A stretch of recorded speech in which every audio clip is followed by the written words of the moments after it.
AI 혁명의 총알라고 불렸는데 하루아침에 추락해 버렸죠. 바로 슈퍼마이크로 컴퓨터 이야기입니다. 근데 이상한 건 주가는 폭락하는데 회사는 오히려 우리 역대급 성장할 거다 자신만만하단 말이죠. 이 기묘한 역설, 그 중심에 과연 무엇이 있을까요? 오늘 그 속을 한번 제대로 들여다보겠습니다. 자, 일단 이 숫자부터 보시죠. 마이너스 36.34%. 이게 뭐냐면요. 불과 한 달 동안의 주가 하락률입니다. 와, 정말 충격적이죠. 아니, 시장에서 그렇게 사랑받던 AI 주식에 도대체 무슨 일이 있었던 걸까요? 오늘 우리가 풀어야 할 미스터리가 바로 이겁니다. 지금부터 저랑 같이 단서들을 하나씩 따라가 보시죠. 네, 바로 이 지점입니다. 시장은 이 회사 위험해 라고 소리치는데 회사는 우린 문제 없어, 최고야 라고 외치고 있죠. 이 엄청난 온도차, 여기서부터 이야기를 시작해 보겠습니다. 주가 폭락의 신호탄은 바로 이 1분기 실적이었어요. 표를 보시면 매출, 주당 순이익 뭐 하나 예상치를 맞춘 게 없죠. 특히 진짜 심각했던 건 이 매출 총이익률이에요. 이게 뭐냐면 물건 하나 팔아서 얼마 남기냐는 건데 이게 9.3%까지 뚝 떨어진 겁니다. 시장에서는 아니 장사해서 남는 게 없잖아 이러면서 충격을 받은 거죠. 그런데 말이죠. 바로 그 실적 발표 자리에서 CEO가 정말 믿기 힘든 말을 합니다. 우리 주문이 130억 달러 넘게 쌓여 있어서 내년엔 매출 360억 달러는 그냥 넘길 겁니다. 와, 최악의 성적표를 받아들고 역대급 미래를 약속한 거예요. 이건 뭐 시장과 회사 둘 중 하나는 완전히 현실을 잘못 보고 있다는 거잖아요. 도대체 이 괴리는 어디서 오는 걸까요? 좋습니다. 그럼 먼저 회사는 도대체 뭘 믿고 이렇게 자신만만한 건지 그 이유부터 한번 파헤쳐보죠. 강세론의 근거들입니다. 회사의 자신감, 그리고 첫 번째 비밀병기는 바로 이 직접 액체 냉각, DLC 기술입니다. 여러분, AI 칩이요. 이게 연산을 얼마나 많이 하는지 그냥 불덩어리라고 생각하시면 돼요. 이 뜨거운 열을 어떻게 식히느냐가 데이터 센터의 성능과 더 중요하게는 전기 요금을 결정하는 핵심이거든요. 슈퍼마이크로의 DLC 기술은 데이터 센터의 전기세를 최대 40%까지 줄여집니다. 이게 얼마나 엄청난 거냐면요. 고객사 입장에서는 서버 사는데 쓴 돈을 몇 년 동안 아낀 전기세로 다 뽑을 수 있다는 얘기예요. 이건 그냥 장비를 사는 게 아니라 말 그대로 돈 버는 기계를 사는 거나 마찬가지인 거죠. 그리고 두 번째 무기, 바로 속도입니다. 이게 정말 중요한데요. 엔비디아 같은 칩 회사가 자, 신제품 나왔습니다 하고 발표하면 슈퍼마이크로는 전 세계에서 가장 먼저 그 칩을 탑재한 서버를 만들어서 시장에 내놓습니다. 이 표를 보시면 그 차이가 확 느껴지실 거예요. 남들이 몇 달씩 끙끙댈 때 슈퍼마이크로는 이미 최신 제품을 팔고 있는 거죠.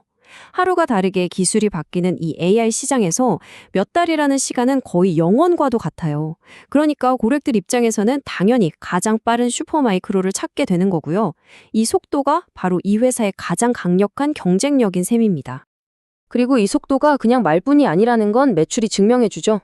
보세요. 전체 매출의 70% 이상이 전부 AI 관련 솔루션에서 나옵니다. 다른 거 안 보고 그냥 AI 하나에 모든 걸 올인한 회사라는 게 딱 보이죠? 자, 그런데 이렇게 잘 나가는 회사에 대한 우려가 왜 이렇게 클까요?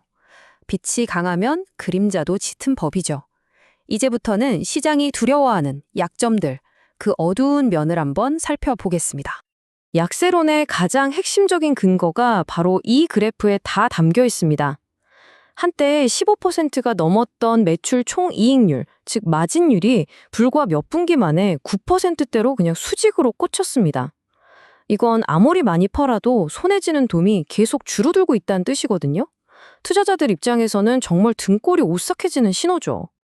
그럼 마진율이 왜 이렇게 박살났을까요? 바로 이 거인들이 잠에서 깨어났기 때문입니다. 델, HP 들어보셨죠? IT 업계의 공룡들이 막대한 자본과 유통망을 앞세워서 우리도 AI 서버 만들 거야 하고 본격적으로 뛰어든 겁니다. 그러면서 뭘 시작했겠어요? 바로 피 튀기는 가격 전쟁이죠. 또 다른 문제는 이겁니다. 회사가 너무 소수의 큰손 고객에게만 의존하고 있다는 거예요. 매출의 상당 부분이 단 4개의 고객사에서 나온다? 이건 마치 4개의 기둥으로만 버티고 서 있는 건물 같은 거죠. 그중 기둥 하나만 빠져도 건물 전체가 무너질 수 있는 아주 아슬아슬한 상황인 겁니다. 그리고 어쩌면 이게 가장 근본적인 문제일 수도 있습니다. 바로 신뢰의 문제요. 이 타임라인을 좀 보세요. 2020년에는 부적절한 회계 처리로 조사를 받았고 2024년 8월에는 유명한 공매도 기관이 회계 조작 의혹을 터뜨렸죠. 심지어 10월에는 회사를 감사하던 회계법인이 중대한 우려가 있다면서 손을 떼버렸어요. 그리고 회사는 스스로 재무보고 시스템에 문제가 있다고 인정까지 했습니다. 이러니 투자자들 입장에서는 이 회사가 발표하는 숫자를 과연 믿을 수 있는 건가 하는 의심이 들 수밖에 없는 거죠. 자, 여기까지 들어보시니 어떠세요? 한쪽에서는 혁신과 성장 스토리가, 다른 쪽에서는 리스크와 불신에 대한 이야기가 펼쳐졌죠. 이제 이 산반된 두 이야기를 하나로 모아 결론을 향해 가보겠습니다. 네, 바로 이겁니다. 슈퍼마이크로의 두 얼굴이죠. 왼쪽을 보면 AI 기술을 선도하는 혁신가, 엔비디아의 든든한 파트너, 엄청난 주문량을 가진 성장주로 보입니다.